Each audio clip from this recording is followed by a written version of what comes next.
89.6 FM Sargakshetra. Sargakshetra 89.6 FM ഇമ്മിണി ബല്യൊരാളിലേക്ക് വലിയൊരു സ്വാഗതം പറയാണ് കേട്ടോ. കൂടെയുള്ള തന്നെയാണ് ഇന്നത്തെ ഇമ്മിണി ബല്യൊരാളിലെ അതിഥിയെ നമ്മൾ UK നിന്നാണ് കൊണ്ടുവന്നിരിക്കുന്നത്. ന്യൂലി എലക്റ്റഡ് UK പാർലമെന്റ് മെമ്പറാണ് നമ്മോടൊപ്പം ചേരുന്നത് സോജൻ ജോസഫ്. അദ്ദേഹം ഒരു കോട്ടയംകാരനാണ്. ഇത്തിരി അടുത്തേക്ക് പറഞ്ഞാൽ കൈപ്പുഴക്കാരനാണ് കേട്ടോ. ബ്രിട്ടീഷ് പാർലമെന്റിലെ ആദ്യത്തെ ഒരു മലയാളി സാന്നിധ്യം, അതുപോലെ തന്നെ ബ്രിട്ടന്റെ ചരിത്രത്തിലെ തന്നെ ആദ്യത്തെ ഒരു മലയാളി MP കൂടിയാണ് സർ. വലിയൊരു വെൽക്കം നമ്മുടെ സർഗക്ഷേത്ര ടീം നേരെയാണ്. Thank you. 27 വർഷമായി തുടർച്ചയായ ഡാമിയൻ ഗ്രീൻ എന്ന വ്യക്തിയുടെ കുത്തക സീറ്റിനെയാണ് സാർ ഇപ്പൊ തകർത്തിരിക്കുന്നത്. വലിയൊരു അച്ചീവ്മെന്റ് തന്നെയാണ് സാറിന് കിട്ടിയിരിക്കുന്നത്. ഞങ്ങൾ എല്ലാവരും അതിന് ആദ്യം തന്നെ ഒരു ബിഗ് കൺഗ്രാറ്റുലേഷൻസ് പറയാണ്. സാറിന് ഇപ്പൊ ഫീൽ ചെയ്യുന്നത് എന്താണ്? Thank you. അപ്പം ഇലക്ഷൻ കഴിഞ്ഞിട്ട് ഒരു ഒന്നര മാസമായി. അതിൻ്റെ ക്ഷീണത്തിൽ നിന്ന് ഇതുവരെ മാറിയില്ല. അത്ര കഠിനമായിട്ടുള്ള പ്രചരണങ്ങളായിരുന്നു അന്ന് നടന്നത്. ഒരു ഗുഡ് ടീം വർക്ക്, നല്ലൊരു ടീം വർക്കായിരുന്നു. അതിൻ്റെ ഫലം കണ്ടു. അവിടുത്തെ ജനങ്ങളെ നേരിൽ കണ്ട് അവരെ ഒരു മാറ്റത്തിൻ്റെ ആവശ്യം, പുതിയ ആളെ വരേണ്ടതിൻ്റെ ആവശ്യകത ബോധ്യപ്പെടുത്തിയാണ് ഇങ്ങനെ ഒരു വിജയം നേടാനായത്. അതിന് ക്ഷീണത്തിൽ നിന്ന് ഇതുവരെ മാറിയില്ല. ക്ഷീണമാണ്. ഇപ്പോൾ നാട്ടിൽ വന്നിട്ടാണെങ്കിലും കുറച്ച് ക്ഷീണത്തിലാണ്. ഓക്കെ, സാറിന്റെ ആ ഒരു പുഞ്ചിരി തന്നെ കാണാനുണ്ട് സാർ എത്രത്തോളം ഈ ഒരു അച്ചീവ്മെന്റിൽ ഹാപ്പി ആണെന്ന്. ഓക്കെ, നമുക്ക് എന്തായാലും കുറച്ച് കാര്യങ്ങളിലേക്ക് കിടക്കാം അല്ലേ സാർ? സാർ ഇതിനു മുൻപ് നാഷണൽ ഹെൽത്ത് സർവീസിൽ നമ്മുടെ NHS മെന്റൽ ഹെൽത്ത് നഴ്സ് ആയിട്ട് വർക്ക് ചെയ്തിട്ടുണ്ട്. ബാംഗ്ലൂരുവിലായിരുന്നു പഠിച്ചത്, ദെൻ വർക്ക് ചെയ്തിട്ടുണ്ട്. അപ്പോൾ സാർ ആദ്യമായിട്ട് UK എപ്പോഴായിരിക്കും എത്തിയിട്ടുണ്ടാവുക? UK ആദ്യമായിട്ട് എത്തിയത് എനിക്കൊരു 25 വയസ്സുള്ളപ്പോൾ, അതായത് 2001 2001 അല്ലേ? ഓക്കെ, അപ്പൊ സാറിന്റെ അന്നത്തെ ഒരു സ്ട്രഗ്ലിംഗ് പീരീഡ് ആണ് ഞങ്ങൾ ചോദിക്കുന്നത്. കാരണം ഒരു പുതിയ ജീവിതം തന്നെയാണ് ഇവിടെ തുടങ്ങാനായിട്ട് പോകുന്നത്. സോ അന്നത്തെ ആ ഒരു സ്ട്രഗ്ലിംഗ് പീരീഡ് എങ്ങനെയായിരുന്നു? സ്ട്രഗ്ലിംഗ് പീരീഡ് പറഞ്ഞാൽ അന്നത്തെ കാലത്ത്, അതായത് നവംബർ മാസത്തിലാണ് ഞാൻ യാത്ര ചെയ്യുന്നത് UK. അപ്പം UK നമ്മുടെ ഒരു മനസ്സിൽ വലിയ ഒരു ലണ്ടൻ നഗരത്തിലേക്ക് പോകുന്നു. നമ്മൾ സിനിമയിലൊക്കെ കണ്ടിട്ടുള്ള ഒരു, അന്ന് നമുക്ക് സോഷ്യൽ മീഡിയ ഒന്നും ഇത്രയില്ല, അപ്പം കൂടുതൽ വിവരങ്ങളൊന്നുമില്ല. അങ്ങനെ ഒരുപാട് സ്വപ്നങ്ങളൊക്കെ കണ്ടാണ് പോയത്. അവിടെ ചെന്ന് പ്ലെയിൻ ഇറങ്ങിയപ്പോൾ ഞങ്ങൾ 3 പേരുണ്ടായിരുന്നു സുഹൃത്തുക്കൾ. ഞങ്ങൾ ഡൽഹിയിൽ നിന്നാണ് പോയത്. 3 പേര് അവിടെ ചെന്ന് ഇറങ്ങി. നമ്മളെ മീറ്റ് ചെയ്യാൻ അവിടുത്തെ നമ്മുടെ റിക്രൂട്ട്മെൻറ്റ് മാനേജർ ഉണ്ടായിരുന്നു. പുറത്തിറങ്ങിയപ്പം ഭയങ്കര ഇരുട്ട്, 4:30 ആയിട്ടേ ഉള്ളൂ ഉച്ച കഴിഞ്ഞ്. അപ്പം അതൊരു പെട്ടെന്നൊരു ഇതായി, ഇതെന്താ ഇത്ര ഇരുട്ടായിരിക്കുന്നത്? കാരണം നമുക്ക് വിൻ്റർ മാസങ്ങൾ നമ്മൾ ഇവിടെ എക്സ്പീരിയൻസ് ചെയ്തിട്ടില്ലല്ലോ. അപ്പോൾ അവിടെ ഒക്ടോബർ, നവംബർ, ഡിസംബർ, ജനുവരി അങ്ങനെ വിൻ്റർ സീസണിൽ ഉച്ച കഴിഞ്ഞ് 3:30-4 മണിയാകുമ്പോൾ രാത്രിയാകും. അപ്പം അങ്ങനെ ഇരുട്ടായിരുന്നു. അതൊരു വലിയൊരു അനുഭവമായിരുന്നു. പിന്നെ അവിടുന്ന് ഒരു 3 മണിക്കൂർ നീളമുള്ള യാത്രയായിരുന്നു ഈ മാനേജറുടെ കാറിൽ. വഴിയിലൊന്നും കാണാനില്ല, മറ്റു വണ്ടികൾ കാണാനില്ല, ഹോണടി കേൾക്കാനില്ല. ഇങ്ങനെ വിജനമായ സ്ഥലത്ത് കൂടെ ഒരു 3 മണിക്കൂർ യാത്ര. മൊത്തം ഒരു നിഗൂഢതയായിരുന്നു. നമ്മുടെ മനസ്സിലുണ്ടായിരുന്ന ലണ്ടനും പോയി, എല്ലാം പോയി, എവിടെയോ ഒരു വിജന പ്രദേശത്ത് എത്തിപ്പെട്ടു. അതൊരു സ്ട്രഗിൾ അല്ല, പക്ഷേ നമ്മൾ ഉദ്ദേശിച്ച ലണ്ടൻ ആയിരുന്നില്ല ഞങ്ങൾ എത്തിപ്പെട്ടത്. ഒരു വളരെ റൂറലായിട്ടുള്ളൊരു സ്ഥലത്തായിരുന്നു. പക്ഷെ ചെന്ന് കഴിഞ്ഞപ്പോൾ അവിടെ കുറച്ച് മലയാളികൾ, കുറച്ച് പേര് അവിടെ ഉണ്ടായിരുന്നു. അവരൊക്കെ ആയിട്ട് പരിചയപ്പെട്ടു. അവരുണ്ടായിരുന്നുകൊണ്ട് ഞങ്ങളെ കുറച്ച് കാര്യങ്ങളൊക്കെ പെട്ടെന്ന് പഠിപ്പിച്ചു.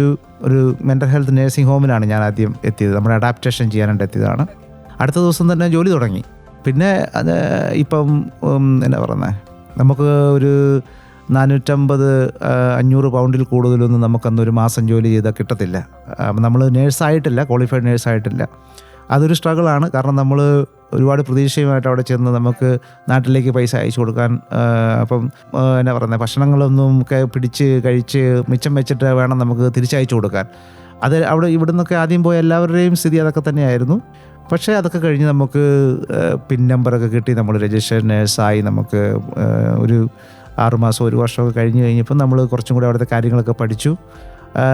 നമുക്ക് അവിടുത്തെ ആക്സെൻ്റ് അങ്ങ് അത്ര ആദ്യമേ കിട്ടത്തില്ല. നമ്മൾ ഇവിടുന്ന് പോകണം, ഇംഗ്ലീഷ് സംസാരിക്കാമെങ്കിലും അവർ പറയുന്നതെല്ലാം നമുക്ക് ക്യാപ്ചർ ചെയ്യാൻ ബുദ്ധിമുട്ടുണ്ടായിരുന്നു. അതൊക്കെ കുറച്ച് കഴിയുമ്പോൾ ഓട്ടോമാറ്റിക്കലി അതെല്ലാം ശരിയായി. അതൊക്കെയായിരുന്നു സ്ട്രഗിൾ എന്ന് പറയാൻ പറ്റത്തില്ല. അതൊക്കെ ഒരു എക്സ്പീരിയൻസ് ആയിട്ട് കൂട്ടാം അല്ലേ? ഓക്കെ, അപ്പോൾ ദാ കേട്ടോണ്ടിരിക്കുന്നത് ഇമ്മിണി ബല്യൊരാളാണ്. Only on Sargakshetra 89.6 FM. കാതോരം കരുതലായി കാലത്തിനൊപ്പം. കൂടെയുള്ളത് Anna. 89.6 FM Sargakshetra. Welcome back to ഇമ്മിണി ബെല്ലൊരാൾ ഓൺലി ഓൺ സർഗക്ഷേത്ര 89.6 FM. കാതോരം കരുതലായി കാലത്തിനൊപ്പം ദാ കൂടെയുള്ള തന്നെയാണ് കേട്ടോ. നമ്മുടെ കൂടെ ഇന്ന് അതിഥിയായിട്ട് ഇമ്മിണി ബെല്ലൊരാളിലുള്ള ആള് UK MP ആണ്. അതെ, സോജൻ ജോസഫ് എന്ന കോട്ടയംകാരൻ. അപ്പോൾ നമ്മൾ സാറിന്റെ UK ആദ്യമായിട്ട് എത്തിയ ആ ഒരു കാലഘട്ടത്തെ പറ്റിയിട്ടൊക്കെയാണ് കേട്ടത്. ആ ഒരു സ്ട്രഗ്ലിംഗ് പീരീഡ് എങ്ങനെയായിരുന്നു എന്നുള്ളതൊക്കെ നമ്മൾ വിശേഷങ്ങളിലൂടെ കേട്ടു.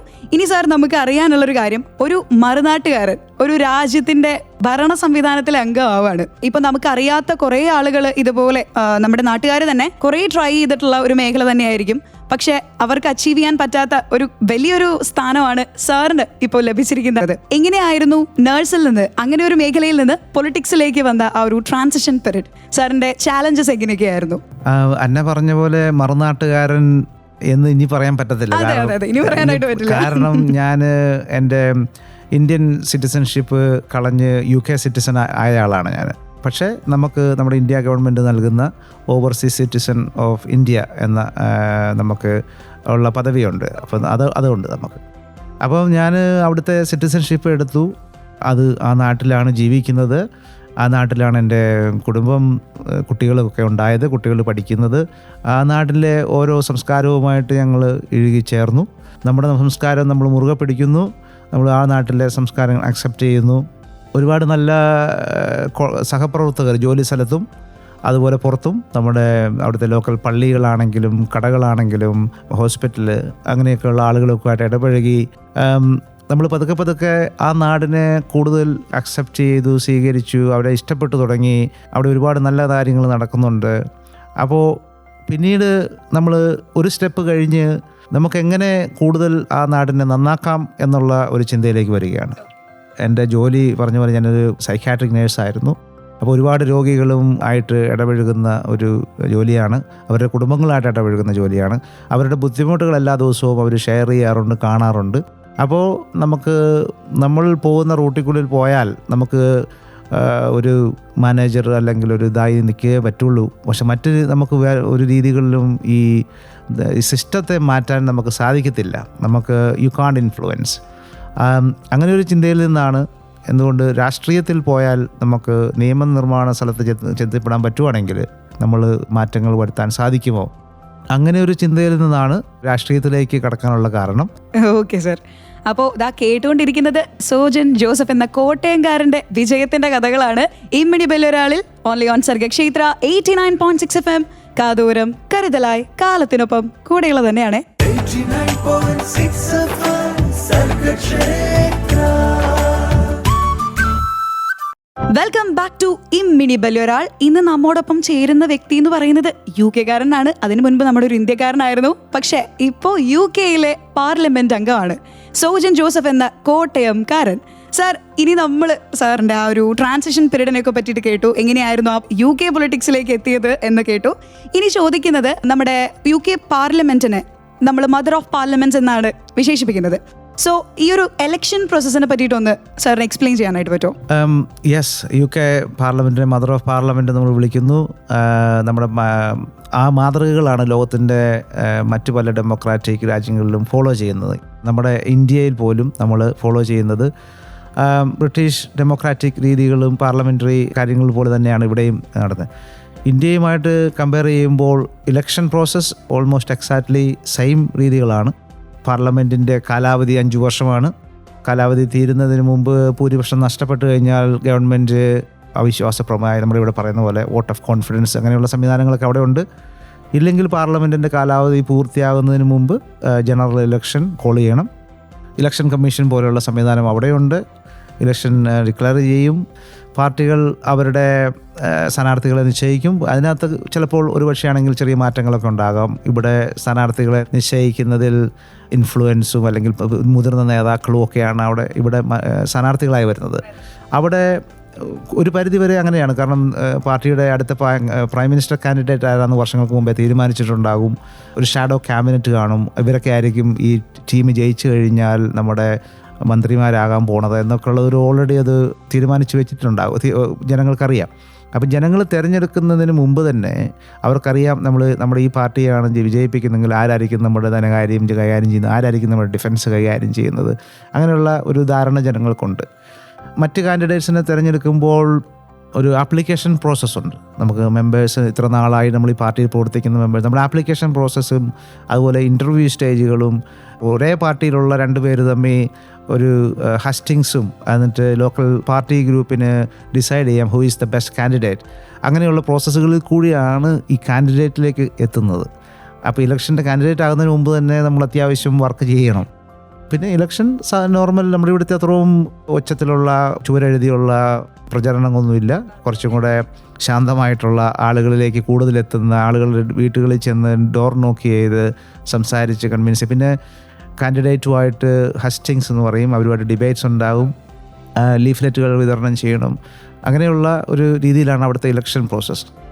ഇലക്ഷൻ കഴിഞ്ഞാൽ അന്ന് രാത്രി തന്നെ വോട്ടെണ്ണലുണ്ടാകും. ഓക്കെ, നമ്മുടെ ഇവിടെ പോലെ വേറൊരു കാലഘട്ടത്തിന് വേണ്ടി മാറ്റിവെക്കത്തില്ല. ഇലക്ഷൻ കഴിഞ്ഞാൽ പിറ്റേ ദിവസം രാവിലെ ആകുന്നതിന് മുമ്പ് തന്നെ നമുക്ക് റിസൾട്ട് അറിയാൻ സാധിക്കും. അപ്പോൾ നമ്മളൊക്കെ അവിടെ തന്നെയാണ്. ഇലക്ഷൻ തുടങ്ങുന്ന അന്ന് മുതൽ രാത്രി എല്ലാവരും അവിടെ ഒരു വലിയൊരു ഹോളിലായിരിക്കും. നമ്മുടെ പഴയ കാലത്ത് ഇവിടെ അങ്ങനെയൊക്കെ തന്നെ ആയിരുന്നു. നമ്മുടെ ഇലക്ഷൻ കഴിഞ്ഞാൽ അടുത്ത ദിവസം തന്നെ വോട്ടെണ്ണുന്ന ഒരു പ്രവണത നമുക്ക് കേരളത്തിലും അല്ല ഇന്ത്യയിലും ഉണ്ടായിരുന്നു. അത് പിന്നീടാണ്, ഇപ്പോൾ ഈ അടുത്ത കാലത്താണ് നമ്മളൊരു കുറേ കാലം കാത്തിരിക്കേണ്ടി വരുന്നത്. ഓക്കെ, അതുപോലെ സാർ ഇപ്പോൾ സാർ ഒരു MP ആയിട്ട് എലക്റ്റഡ് ആയിരിക്കുകയാണല്ലോ, എങ്ങനെയായിരിക്കും ഭരണകാലം? 5 വർഷം തന്നെ ആയിരിക്കുമോ? അതെ, 5 വർഷം തന്നെയാണ്. ഓക്കെ, സാറിന്റെ ഡ്യൂട്ടീസ് എങ്ങനെയൊക്കെയായിരിക്കും? സാറിന്റെ പ്രവർത്തന മേഖലകൾ ഏതൊക്കെയായിരിക്കും? എനിക്ക് തീരുമാനിക്കാം എങ്ങനെ വേണമെന്ന്. അപ്പം വീണ്ടും അടുത്ത 5 വർഷത്തിന് ശേഷം ഞാൻ തിരഞ്ഞെടുക്കപ്പെടണമെങ്കിൽ ഞാൻ ജനങ്ങൾക്ക് വേണ്ടി പറഞ്ഞ വാക്ക് പാലിക്കണം. അവർക്ക് വേണ്ടി പ്രോമിസ് ചെയ്ത മാനിഫെസ്റ്റോയിൽ ചെയ്ത കാര്യങ്ങൾ ഞാനും എൻ്റെ പാർട്ടിയും ചെയ്യണം. അതായിരിക്കണം എൻ്റെ പ്രവർത്തനം. ഇനി അതല്ല ഞാൻ ഈ കാര്യങ്ങളിലൊന്നും ഇടപെടാതെ ചെയ്യുകയാണെങ്കിൽ അടുത്ത 5 വർഷം കഴിയുമ്പോൾ നമ്മൾ വീട്ടിലിരിക്കാം. ഓക്കെ, സാറിന്റെ പാർട്ടിയുടെ പേര് ലേബർ പാർട്ടി എന്നാണല്ലോ. അതെ. അപ്പോൾ സാറ് എന്തൊക്കെ പ്രോമിസസ് ആണ് ജനങ്ങൾക്ക് കൊടുത്തിട്ടുള്ളത്? ഞങ്ങൾ പാർട്ടിയുടേതായ ഒരു മാനിഫെസ്റ്റോ ഉണ്ട്. നാഷണൽ പോളിസികൾ അതിലാണ് ഇറക്കിയിരിക്കുന്നത്. ജനങ്ങളുടെ ബുദ്ധിമുട്ടുകൾ മനസ്സിലാക്കി, പ്രത്യേകിച്ച് ആരോഗ്യരംഗം, സാമ്പത്തികം, അതുപോലെ തന്നെ കൂടുതൽ ടീച്ചേഴ്സ്, എൻവയറമെൻ്റൽ ഇഷ്യൂസ്. ഞങ്ങൾ ഒരു പുതിയ ഗ്രേറ്റ് ബ്രിട്ടീഷ് എനർജി ഫാം എന്ന് പറഞ്ഞൊരു പബ്ലിക്കലി ഓൺഡ് എനർജി കമ്പനി തന്നെ ക്രിയേറ്റ് ചെയ്യാൻ പോകണം. It's A very innovative idea. അങ്ങനെയുള്ള നാഷണൽ പോളിസികൾ പാർട്ടിയിലുണ്ട്. അതെല്ലാവർക്കും ബാധകമാണ്. അതുകൂടാതെ നമ്മുടെ ലോക്കൽ ഏരിയയിൽ നമ്മുടെ ചെറിയ ചെറിയ ഇഷ്യൂസ് ഫോക്കസ് ചെയ്തിട്ടുള്ള ചില പ്രോമിസസുകൾ ചെയ്തിട്ടുണ്ട്. ഓക്കെ, അപ്പോൾ ദാ കേട്ടുകൊണ്ടിരിക്കുന്നത് ഇമ്മിണി ബല്ലുരാളാണ്. കൂടെയുള്ളത് നമ്മുടെ UK കാരനായിട്ടുള്ള MP കോട്ടയംകാരൻ Sojan Joseph. 89.6 FM Sargakshetra. Welcome back to ഇമ്മിണി ബല്ലുരാൾ ഓൺലി ഓൺ സർഗക്ഷേത്ര 89.6 FM. കാതോരം കരുതലായി കാലത്തിനൊപ്പം കൂടെയുള്ള തന്നെയാണ്. ഇന്നത്തെ ഇമ്മിണി ബല്ലുരാളിൽ നമ്മോടൊപ്പം വന്നിരിക്കുന്നത് കോട്ടയംകാരനായിട്ടുള്ള UK MP ആണ് സോജൻ ജോസഫ്. സാറിന്റെ ഇപ്പോൾ എലക്ഷൻ പ്രോസസ്സ്, അതുപോലെ അവിടുത്തെ എലക്ഷൻ കാലഘട്ടത്തെ പ്രചരണങ്ങൾ, കാര്യങ്ങളൊക്കെ നമ്മൾ അറിഞ്ഞു. ഇനി നമുക്ക് അറിയാനുള്ളത് UK ആരോഗ്യരംഗത്തെ നോക്കുകയാണെങ്കിൽ വളരെ അപ്ഗ്രേഡഡ് ആയിട്ടുള്ളൊരു സിസ്റ്റമാണ് ഫോളോ ചെയ്തുകൊണ്ടിരിക്കുന്നത്. ഇപ്പോൾ നമ്മൾ പറയുമല്ലോ precaution is better than cure എന്ന്. അപ്പോൾ ഒരു കാര്യം വരുന്നതിന് മുൻപേ നമ്മൾ അതിന് വേണ്ടിയിട്ട് മുൻകരുതലുകൾ എടുക്കുക എന്നുള്ളൊരു സിസ്റ്റം ഫോളോ ചെയ്യുന്നുണ്ട്. അത് കൃത്യമായിട്ട് തന്നെ UK ഫോളോ ചെയ്തുകൊണ്ടിരിക്കുകയാണ്.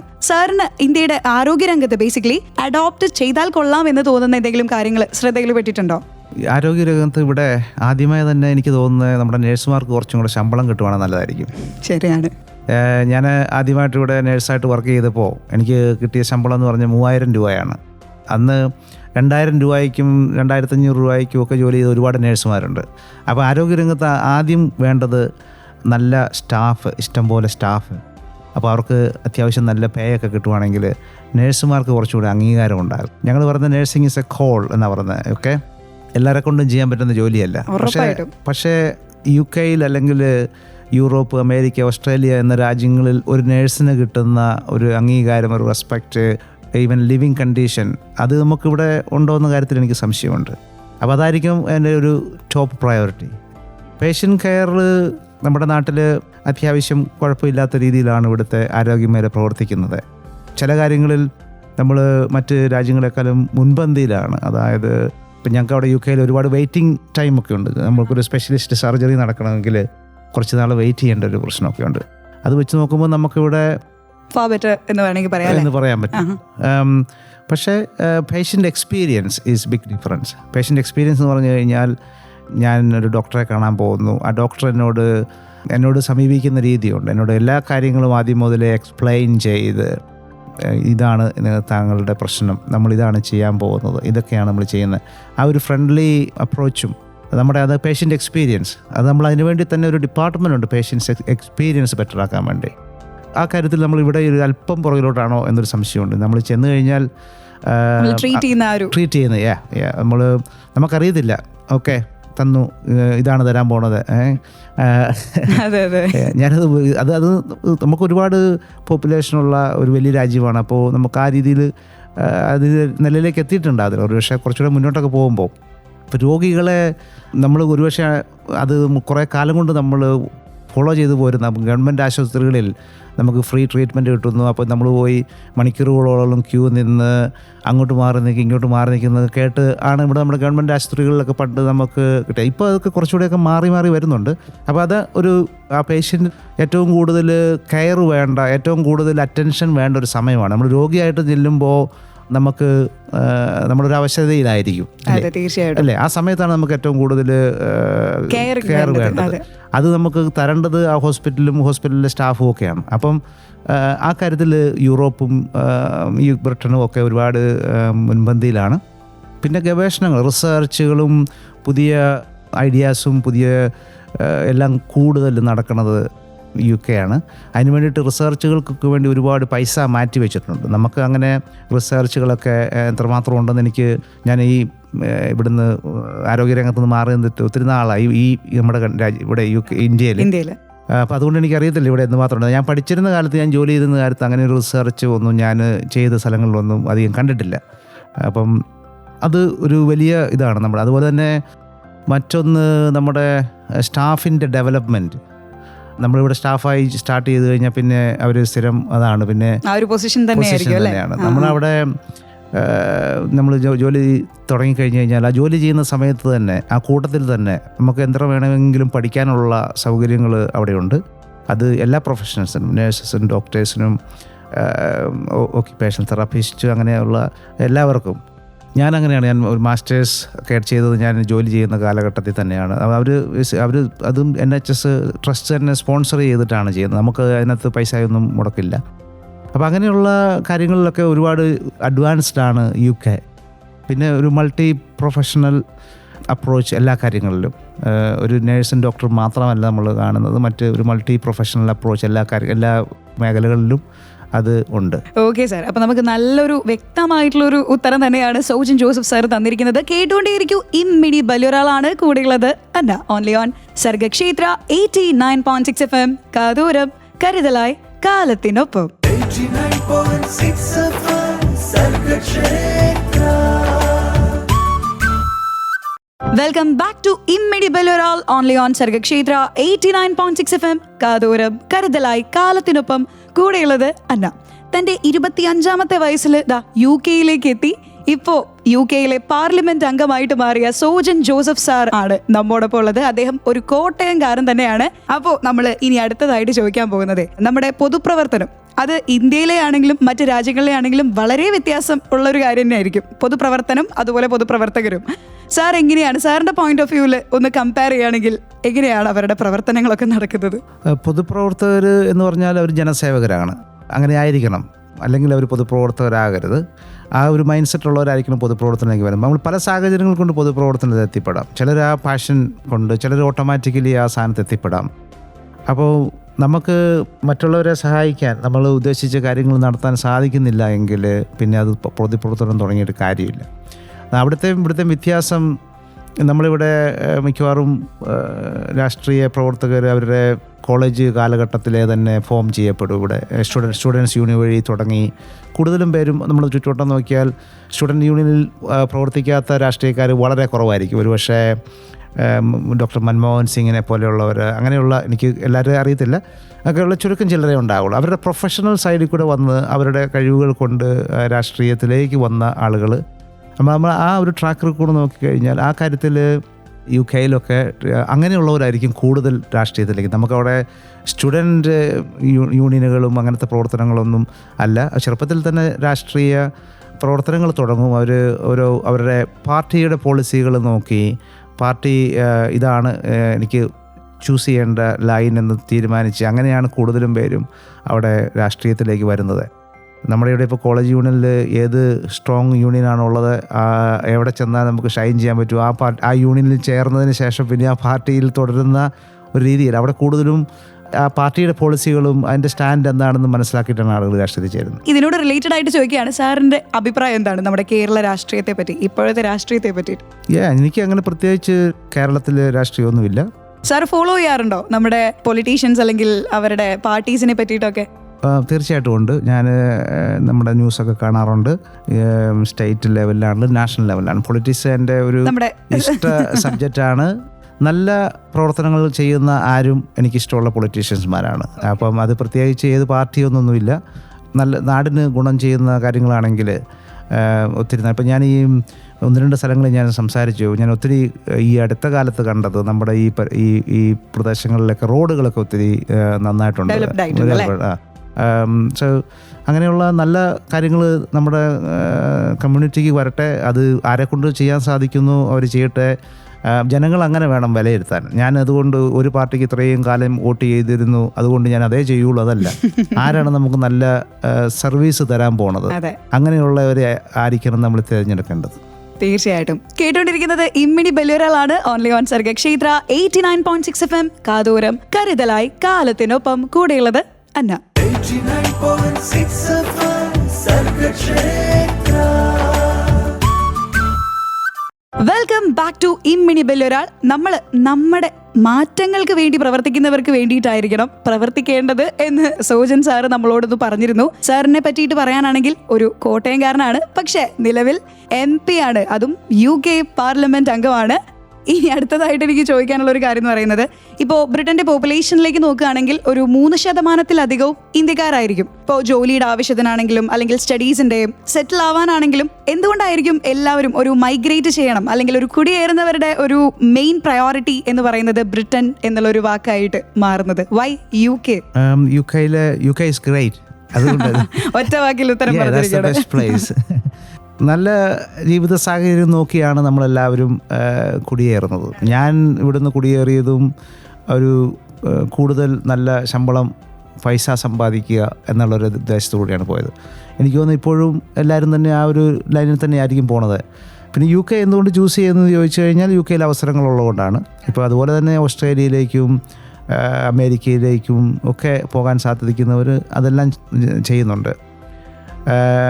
ഗൾഫിൽ നിന്നും വ്യത്യസ്തമായി, ഗൾഫായിരുന്നല്ലോ നമ്മുടെ ആദ്യകാലത്തെ ഒരു ഡെസ്റ്റിനേഷൻ. അതിൽ നിന്ന് വ്യത്യസ്തമായി നമുക്ക് ഫാമിലിയായി സെറ്റിൽ ചെയ്യാനുള്ള അവസരം, അതുപോലെ തന്നെ അവിടെ ചെന്ന് കഴിയുമ്പോൾ തദ്ദേശീയരെന്നോ വിദേശീയരെന്നോ ഇല്ലാതെ നമുക്ക് കിട്ടുന്ന ആ ഈക്വൽ റൈറ്റ്സ്, അത് is great. It's only Britain can offer A.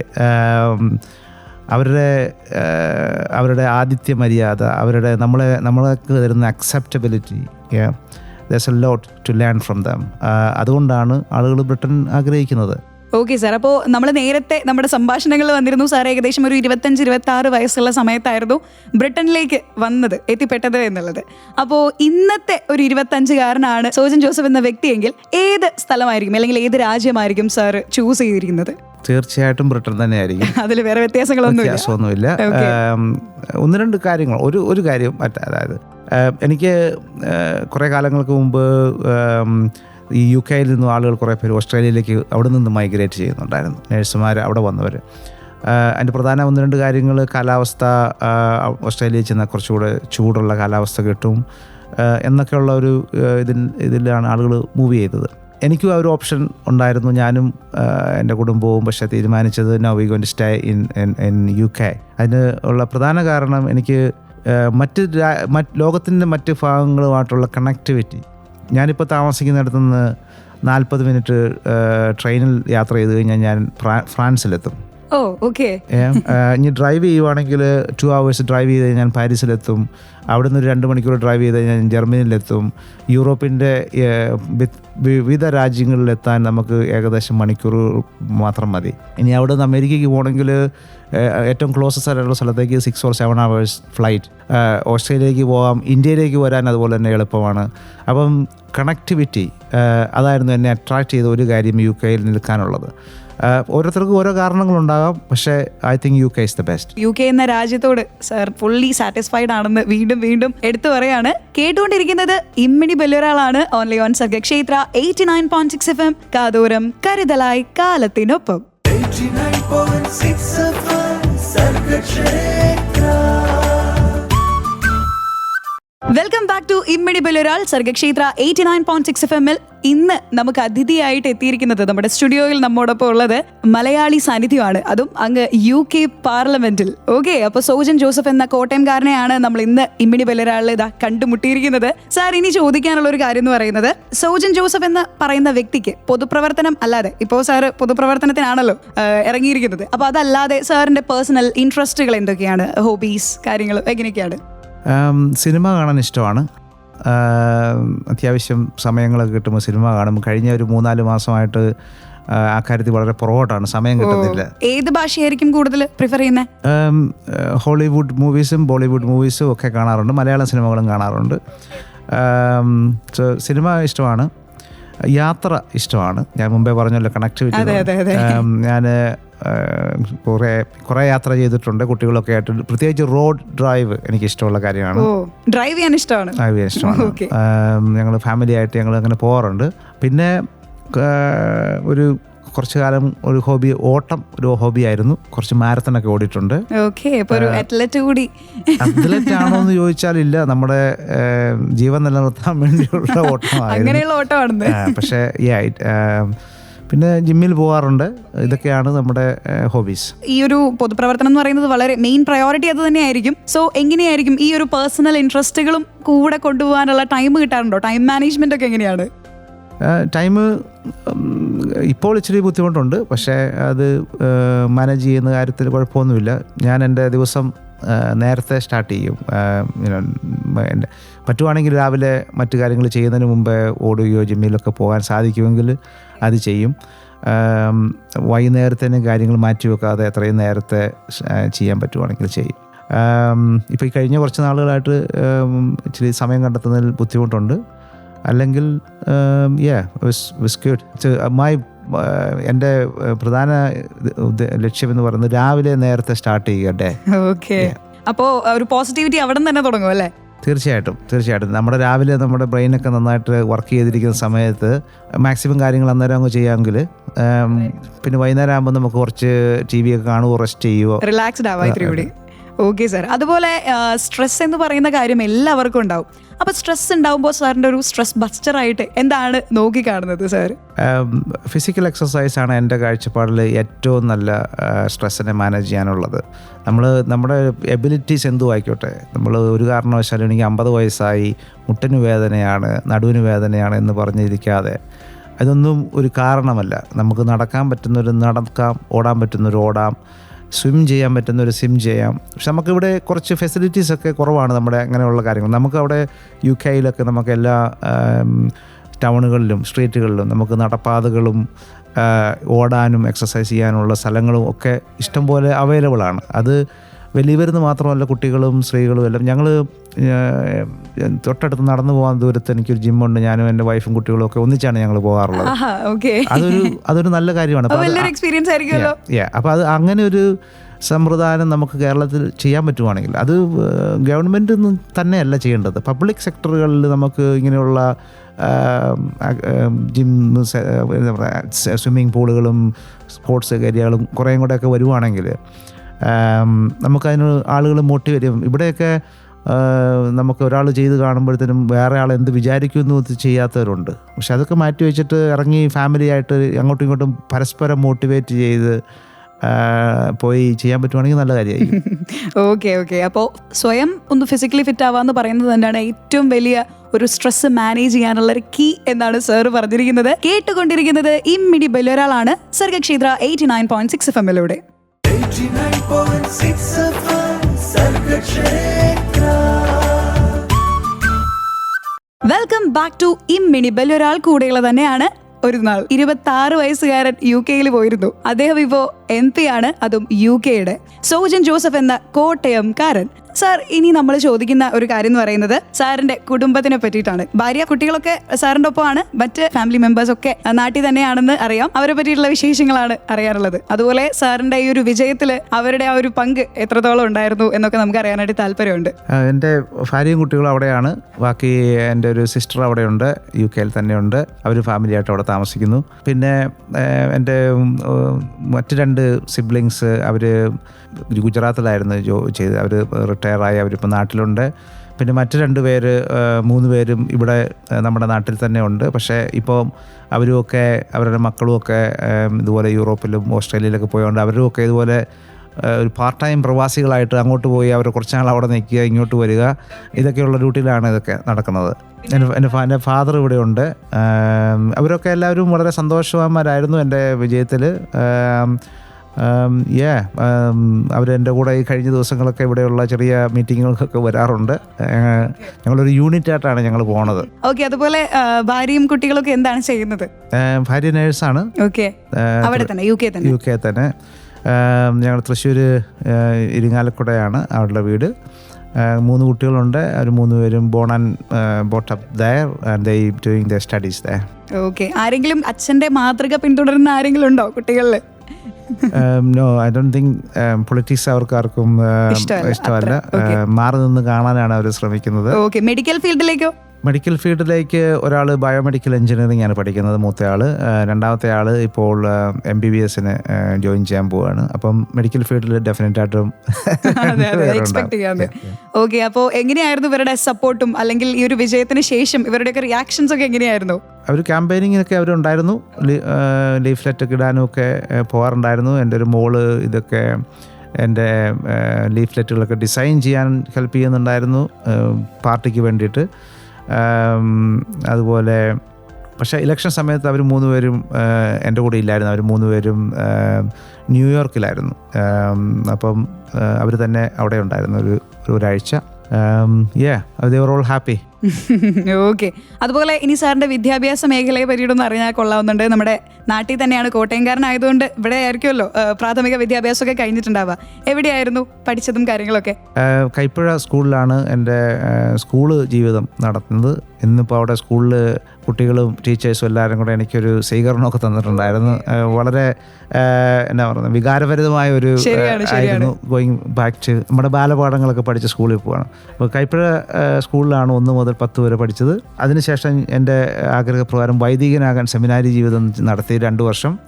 അങ്ങനെ പ്രീ ഡിഗ്രി പകുതി അവിടെ വെച്ച് നടത്തി. ബാക്കി അവസാന പകുതി ഒരു സെൽഫ് സ്റ്റഡി പോലെ ഇവിടെ ഈ മാതാനത്ത് തന്നെയുള്ള ഒരു പാരലൽ കോളേജ് വഴിയാണ് നടത്തിയത്.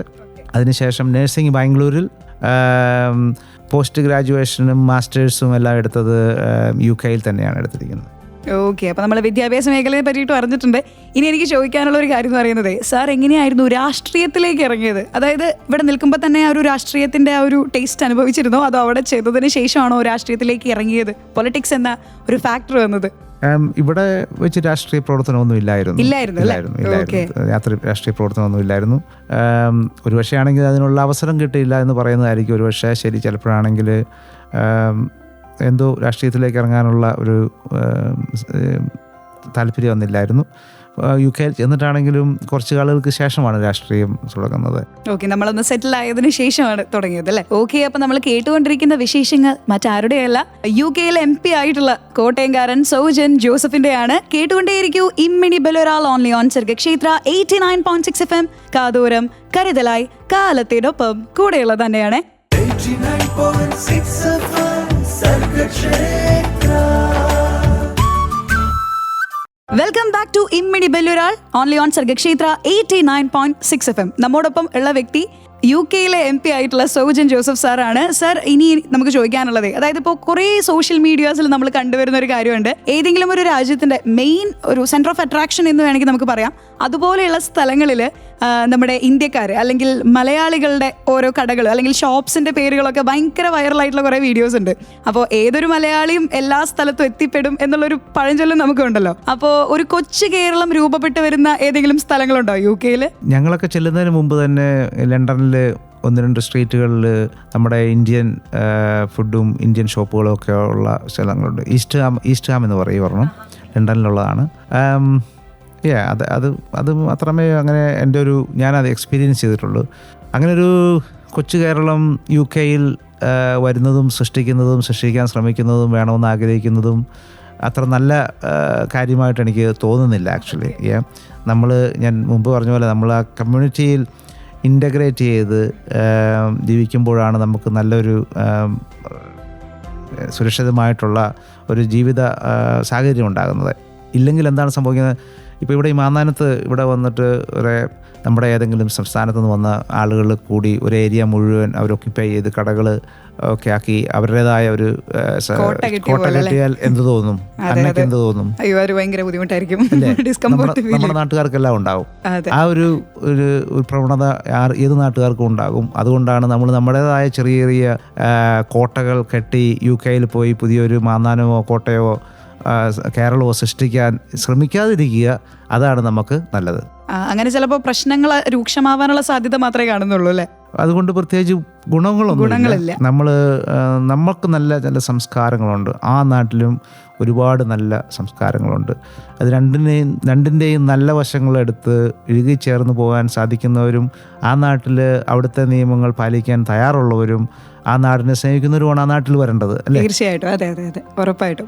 അതുപോലെ ഇനി സാറിന് ഇപ്പോൾ പൊതുജനങ്ങൾക്ക് വേണ്ടി പ്രവർത്തിച്ച ഈ ഒരു കാലത്തിൽ, അതിപ്പോൾ MP ആയതിനു ശേഷമാണ്, MP ആയിട്ട് കുറച്ച് നാളെ ആയിട്ടുള്ളൂ എന്നറിയാം, എങ്കിലും അതിന് മുൻപാണെങ്കിലും നമ്മുടെ സേവന രംഗത്ത് മെഡിക്കൽ ഫീൽഡിലാണെങ്കിലും സാറിന് മറക്കാനാവാത്ത എക്സ്പീരിയൻസസ് കിട്ടിയിട്ടുണ്ടോ? മറക്കാനാവാത്ത അങ്ങനെ മറക്കാനാവാത്തെന്ന് വെച്ചാൽ മറന്നുപോയെന്ന് പെട്ടെന്നൊന്നും അങ്ങനെ ഓർമ്മയിൽ വരുന്നില്ല. പക്ഷെ ഒത്തിരി സന്തോഷം തോന്നിയത് ഒരു ഇതുണ്ട്. ഞാൻ കുറച്ച് നാൾ മുമ്പ് ഞാൻ ഈ ഓട്ടം തുടങ്ങിയ സമയത്ത് എനിക്കൊരു ആദ്യം ഒരു 10 കിലോമീറ്റർ ഓടണം എന്നുള്ളൊരു ആഗ്രഹത്തിൽ ഞാനിങ്ങനെ 1-2 വർഷം പതുക്കെ ഒരു ത്രെഡ് മില്ലൊക്കെ മേടിച്ച് സ്റ്റാർട്ട് ചെയ്തിരുന്നു. അങ്ങനെ അപ്പോൾ ഒരു ദിവസം 1 കിലോമീറ്റർ 1.5 കിലോമീറ്റർ അങ്ങനെ ആഴ്ചകളോളം മാസങ്ങളോ എടുത്തെടുത്ത് ഞാനൊരു 10 കിലോമീറ്റർ ഓടിയ ഒരു ദിവസമുണ്ട്. അപ്പോൾ ത്രെഡ് മില്ലിൽ നിന്നിട്ട് ഞാൻ അവിടെ നിന്ന് ഈ ത്രെഡ് മില്ലിൽ 10 കിലോമീറ്റർ ആയപ്പോഴത്തേനും ഞാൻ സ്ക്രീം ചെയ്ത് പിള്ളേരെയും ഭാര്യയെല്ലാം എല്ലാവരും ഓടിവായോ കണ്ടോ ഞാൻ ഹിസ്റ്ററി മേക്ക് ചെയ്തത്. ഓക്കെ, അപ്പൊ അതാണ് ഒരു റിമാർക്കബിൾ ഇൻസിഡന്റ്. പെട്ടെന്ന് ചോദിച്ചതുകൊണ്ട് പറഞ്ഞതാണ്. ഓക്കെ, ഇപ്പൊ നമുക്കറിയാം സാറിന്റെ വലിയൊരു അച്ചീവ്മെന്റ് തന്നെയാണ് ഈ ഒരു പൊസിഷൻ എന്ന് പറയുന്നത്. അതല്ലാതെ സാറിന്റെ ലൈഫിൽ സാർ നേടിയെടുത്ത ഏതെങ്കിലും ഗിഫ്റ്റ് സാറിന് തോന്നുന്നത് എന്തായിരിക്കും പെട്ടെന്ന് ചോദിക്കുകയാണെങ്കിൽ? എന്റെ കുടുംബം എന്ന് പറയും. ഓക്കെ, അപ്പൊ നമുക്ക് പെർഫെക്റ്റ് ആയിട്ടുള്ള ഒരു ആൻസർ തന്നെയാണ് സാർ തന്നിരിക്കുന്നത്. കേട്ടുകൊണ്ടേയിരിക്കൂ. ഇൻമിനി ബെല്ലൊരാളാണ് സർഗക്ഷേത്ര 89.6 FM-ലൂടെ.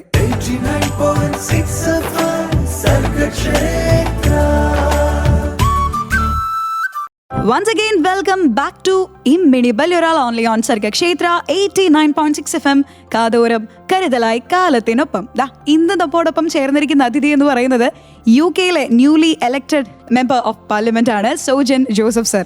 അദ്ദേഹം ഒരു കോട്ടയംകാരനാണ്, കൈപ്പുഴക്കാരനാണ്. അപ്പോൾ നമ്മൾ സാറിൻ്റെ കുറേ അധികം വിശേഷങ്ങൾ കേട്ടു. സാറിൻ്റെ നാട്ടിലുള്ള ജീവിതവും അല്ലെങ്കിൽ ഇപ്പോൾ നമ്മുടെ UK-യിൽ ഉള്ള ജീവിതവും ഒക്കെ നമ്മൾ കേട്ടു. ഇനി ചോദിക്കാനുള്ള ഒരൊറ്റ ചോദ്യം മാത്രം, സാറിൻ്റെ ഇനിയുള്ള ഡ്രീംസ് അതുപോലെ ഗോൾസ് എന്തൊക്കെയാണ്? രാഷ്ട്രീയ പ്രവർത്തനത്തിൽ നല്ല ഒരു രാഷ്ട്രീയ പ്രവർത്തകനാകാൻ സാധിക്കുക എന്നുള്ളതാണ്. നല്ലൊരു പാർലമെൻറ്ററിയനാകുക. ആളുകൾ ഒരുപാട് പേര് ലുക്കിംഗ് ഫോർവേഡ് ടു മീ. നല്ലൊരു റോൾ മോഡലാകുക. കുട്ടികൾക്കും അതുപോലെ നമ്മുടെ സുഹൃത്തുക്കൾക്കൊക്കെ ഒരു നല്ല റോൾ മോഡലാകുക. നല്ല മാതൃകകൾ കാണിച്ചു കൊടുത്ത് നല്ല കാര്യങ്ങൾ ചെയ്യുക. നമ്മൾ പ്രോമിസ് ചെയ്ത കാര്യങ്ങൾ സാധിച്ചെടുക്കുക. ഇതൊക്കെയാണ് എൻ്റെ ഡ്രീം. പിന്നെ റിട്ടയർ ഒക്കെ ചെയ്ത് കഴിഞ്ഞിട്ട് ഒരു കാരവാനൊക്കെ എടുത്ത് കുറെ യാത്ര ചെയ്യണം. ഓക്കെ, അതാണ് എക്സ്പ്ലോറിംഗ് എന്ന് പറയുന്നത് വലിയൊരു സംഭവം തന്നെയാണ്. അപ്പോൾ അത് ചെയ്യാനാണ് ഇനി ഭാവി തീരുമാനങ്ങൾ അല്ലേ? അതുപോലെ ഇനിയൊരു അഡ്വൈസ് കൊടുക്കാനുണ്ടോ നമ്മുടെ യങ് ജനറേഷന് വേണ്ടിയിട്ട്, യൂത്തിന് വേണ്ടിയിട്ട്? നമുക്കൊരുപാട് നല്ല ഇന്ത്യയുടെ ഒരു സ്ട്രെങ്ത് എന്ന് പറയുന്നത് യൂത്താണ്. ആസ്പിരേഷണൽ ഒരുപാട് അച്ചീവ് ചെയ്യാനുള്ള യൂത്താണ്. അത് ഡെവലപ്പ് ചെയ്യുക നല്ല രീതിയിൽ. ഞാൻ കുറച്ച് മുമ്പേ പറഞ്ഞ പോലെ കുട്ടികൾക്ക് സോഷ്യൽ മീഡിയ ഒരുപാട് എഫക്റ്റ് ചെയ്തിട്ടുണ്ട് ഈ അടുത്ത കാലത്തുമൊക്കെ. അതുപോലെ പണ്ട് കണ്ടിട്ടില്ലാത്തതിൽ കൂടുതൽ ഡ്രഗ്സ് നമ്മുടെ സൊസൈറ്റിയിലേക്ക് കടന്നു വന്നിട്ടുണ്ട്. നമ്മുടെ കേരളത്തിലൊന്നും ഒരിക്കലും കണ്ടിട്ടില്ലാത്ത പോലെ.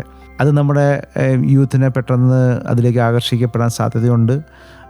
അപ്പം യൂത്തിനുള്ള അഡ്വൈസ് എന്നതിനേക്കുപരി നമ്മുടെ സൊസൈറ്റിയിൽ നമ്മൾ കാണിച്ചു അത് ചെറുപ്പം മുതലേ നമ്മളത് ബിൽഡ് ചെയ്ത് വരണം. പാരൻസിനാണ് ആക്ച്വലി അഡ്വൈസ് വേണ്ടത്, യൂത്തിനല്ല അഡ്വൈസ് വേണ്ടത്. അവരെ ബ്രിങ്ങിങ് അപ്പ് ചെയ്യുന്ന സാഹചര്യം പോലിരിക്കും പല കുട്ടികളും യൂത്ത് ആകുമ്പോൾ എത്തിപ്പെടുന്നത്, അല്ലേ? അപ്പോൾ ഞാൻ മുമ്പ് പറഞ്ഞ പോലെ ഇതിനൊക്കെയുള്ള നല്ലൊരു മരുന്നെന്ന് പറയുന്നത് നമ്മുടെ കുട്ടികളെ ചെറുപ്പം മുതലേ എന്തെങ്കിലും നമ്മുടെ പഠിത്തം മാത്രമല്ലാതെ മറ്റെന്തെങ്കിലുമൊക്കെ പ്രോത്സാഹിപ്പിക്കുക, പ്രൊമോട്ട് ചെയ്യുക. ഞാൻ എൻ്റെ മോനെ ഫുട്ബോൾ ക്ലബ്ബിൽ 5 വയസ്സുള്ളപ്പം ചേർത്തതാണ്. ആഴ്ചയിൽ 5-6 മണിക്കൂർ ഞാൻ അതിനു വേണ്ടിയിട്ട് ഞാൻ കമ്മിറ്റ് ചെയ്യും. ഞാൻ അവനെ വണ്ടി ഓടിച്ച് കൊണ്ടുപോയി ഫുട്ബോൾ കളിക്കുന്ന സ്ഥലങ്ങളിലെല്ലാം കൊണ്ടുപോയി കളിപ്പിക്കും. ഞാനൊരു ഉദാഹരണം പറഞ്ഞതേ ഉള്ളൂ. അപ്പം പേരൻസ് കുട്ടികളെ അപ്ബ്രിങ് ചെയ്യുമ്പോൾ ഈ പഠിത്തത്തിന് ശേഷം മറ്റെന്തെങ്കിലും ഒരു കാര്യവും കൂടി ഫോക്കസ് ചെയ്യാൻ പ്രൊമോട്ട് ചെയ്യുക. അപ്പോൾ അവിടെ അവർക്ക് നല്ല ഫ്രണ്ട്ഷിപ്പ് ഉണ്ടാകും, നല്ല ഒരു മോട്ടിവേഷൻ ഉണ്ടാകും, ഒരു എയിം ഉണ്ടാകും. അതാണ് ഈ മറ്റു പല കാര്യങ്ങൾക്കുള്ള ഒരു മരുന്ന്. അപ്പം that's all my advice to youth and parents. Okay, അപ്പോൾ ആരോഗ്യരംഗത്തും അതുപോലെ പൊതുപ്രവർത്തന മേഖലയിലും ഇനിയും ഒരുപാട് കോൺട്രിബ്യൂഷൻസ് ഞങ്ങൾ സോജൻ ജോസഫ് എന്ന വ്യക്തിയിൽ നിന്നും എക്സ്പെക്ട് ചെയ്യുകയാണ്.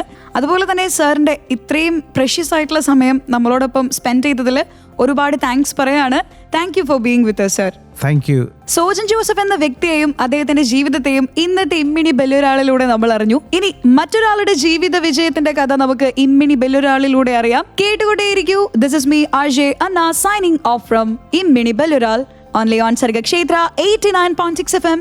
കാതോരം കരുതലായി കാലത്തിനൊപ്പം. 89.6 FM സർഗക്ഷേത്ര.